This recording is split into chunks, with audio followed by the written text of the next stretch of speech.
moms, welcome to another episode. So today I'm going to talk about something that's very brief. It's basically about ear piercing for newborns or for babies. Yeah, so I just thought about it when I was busy organizing the baby's nursery. I'm trying to see if I can move her to her room. So while organizing the stuff, I thought maybe I should talk about it. So it's one of those topics where when you talk to our parents, some of our parents, like for me, for example, it's not like my mom had an issue, but when I told her about it, she thought it would be wise if I just let G grow and then make that decision for herself, which for me, that's I'm hoping and praying that as much as possible, that's how I raise all my children in an environment where it's not just yes mom, no, I don't want to be a yes and no kind of person. I want to be a reasoning kind of person. So I want her to be able to make her own decisions, but not coming up with excuses, but explanations or reasonings for why she's doing what it is that she's doing. I want her to be a thinker. I don't want her to conform into the norms of society and just following the rules without really necessarily, thinking, why is it this way and why is it that way? I want her to question. I want her to think. So I was 50-50 about piercing her ears. I wanted her to make that decision. But then again, I went through the pros and cons of having a baby pierced earlier as opposed to maybe letting them make that decision. Also, the other reason why it's better if you just let them do it when they're older, I think she's able to take care of the piercing by herself. So she knows how to take care of an infection. She knows how to make sure she doesn't get an infection. So that also gives her the responsibility as a young adult how to take care of things. But oh well, speaking from experience, so I had the freedom to decide whether I wanted to pierce my ears or not. And the four that I had before, really, I remember like the first piercings I had, like I used to even remove the stud way before the healing has happened, and sometimes I'd even have infections, and then I don't think that really helps. You as a young child, you're very curious. I shouldn't touch my ears or I shouldn't remove my stud until maybe 6 months or so. But you just get curious sometimes, or you see your friend has a beautiful green stud and yours is just plain and gold. So you want to always experiment. You want to try different things. You want to try. I remember the reason why I removed my stud way before my ears healed was because I really wanted to try the dangling earrings, and yeah, after you remove and then you try something else and then you get an infection because whatever it is you're using is not 24 karat medically approved kind of stud, so you end up getting an infection. And the reason I'm talking about the 24 karat medically approved something like that stud, it's because it's very hard for you to get an infection from pure gold, and from 24 carats it's coated stud, it's almost pure gold. If you get like a 12 or 14 karat, there's a little bit of other metals, maybe nickel in it, and you tend to get an infection from you wouldn't know, you'd think it's the coating from the gold, but really it's just the other metal that's in it. So it's good to get a pure coated stud or a pure stud, pure gold stud if you have the money. So that's why they recommend from 24 carats and above, because then it's almost pure and you absolutely won't get any infection with a pure gold stud.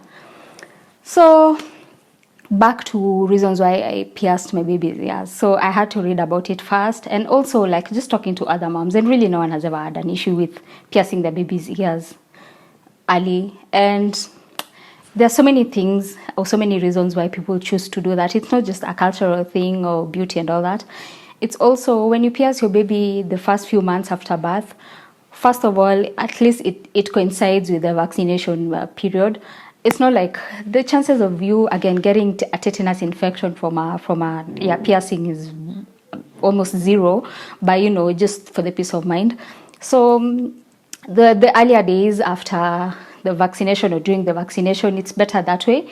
Also for me, the most important reason why I chose to do it earlier on was the fact that pain is not localized. So at least for a 6-month and below child, pain is not localized. Or let me say a 4-month and below child, pain is not localized. So yeah, she might be feeling a little bit of pain, but she won't be able to pull off the stud or just add on to the infection.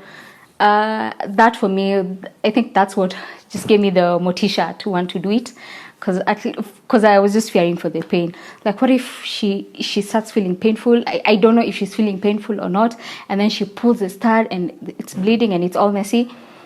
At least she will know where the itch is coming from, so she'll heal faster. Again, that if you don't know where the itch is coming from, if you don't go disturbing the itch, you heal faster. And then also, again, they heal faster. You're a newborn, so newborns tend to heal faster.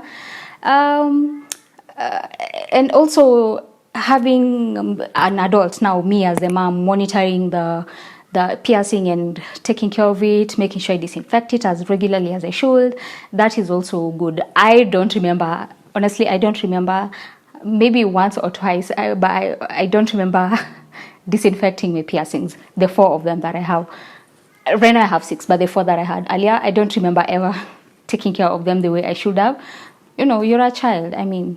And also that, again, discouraged me from letting her do it herself, because it's rather I take care of her than her taking care of herself, so I chose to do it earlier.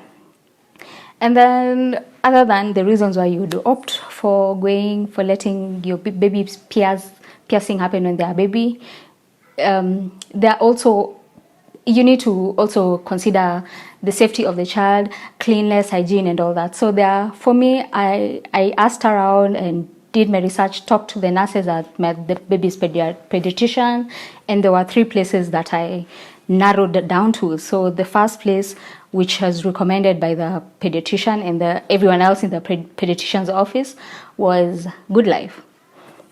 But I just remember walking into Good Life to buy medication, and we didn't have the best kind of reception, so we decided not to go with Good Life.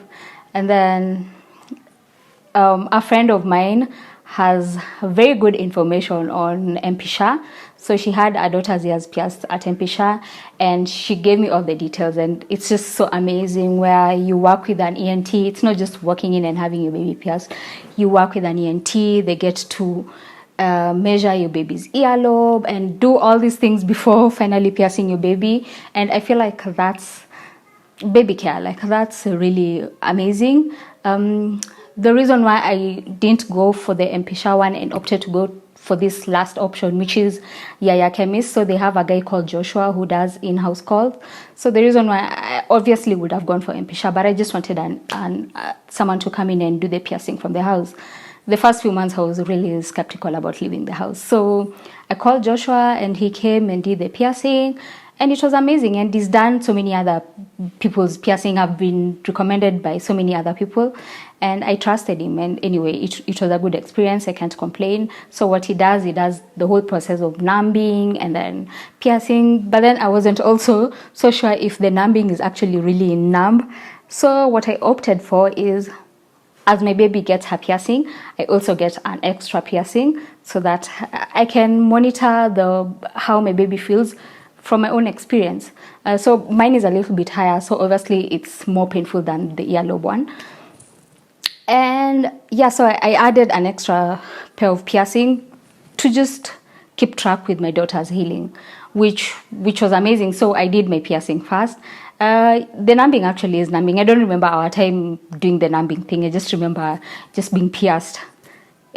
Without the numbing cream. So the numbing actually numbs. And I remember when she was I wish I recorded. I remember when she was being pierced, she didn't even flinch. Like, she didn't even move. It's like nothing. She just did. And then she just like a shock. And then that was it. So I was happy about the experience. And for me, the 3, I don't know about her. I'm sure there are so many other options out there, but at least it's good to go to places where so many other people can recommend, and you can run to in case of anything. I wouldn't recommend going to a beauty shop, mtaani, and then having your baby's ears pierced, tuko, and then when something happens, you don't even know who to start suing. So for me, safety was very important, hygiene, and then comfort. I don't want to go out there I've had bad experiences with vaccines. It's not like vaccine is a bad thing, but just leaving the house. So every time we drive towards that direction, she can almost tell she's going to get an injection. So I don't want to I didn't want to do that again. Also, yeah, I know the in-house one, then she'll be associating anyone who comes in with a bag to piercing. Anyway, so yeah, so baby piercing is one of those things you want to do it and then you're like, no, let me just wait a little bit. Let me ask around. What if it's painful? Because especially for us, it's my husband doesn't have any piercing, so he doesn't know what to associate it with. I have enough. I can associate it with at least something I've gone through. So for him, it was like, no, can we just wait? Is it a must? Can we do this some other time? Can we let her decide? Reasons being because he was scared. He didn't know if it's really a cosmetic process. So is it really, really, really important?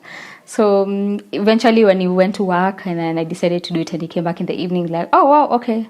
So yeah, there's really nothing much or scary about baby piercing. It's just one of those things. And you shouldn't be scared. You should ask around if you're scared about doing it. And also, if you're very comfortable with just letting your child make that decision by themselves, that's better because you want them to be adults who choose, especially for things that are a bit permanent. So with that, I will leave this here, finish organizing my baby's little nursery. I hope she finally decides to move in, which is a dream, obviously. And then, yeah, I'll please share, subscribe, and like. And then I'll be recording for today's Friday, so I'll be recording a Tuesday one. Stay tuned, it will be an exciting one. Bye.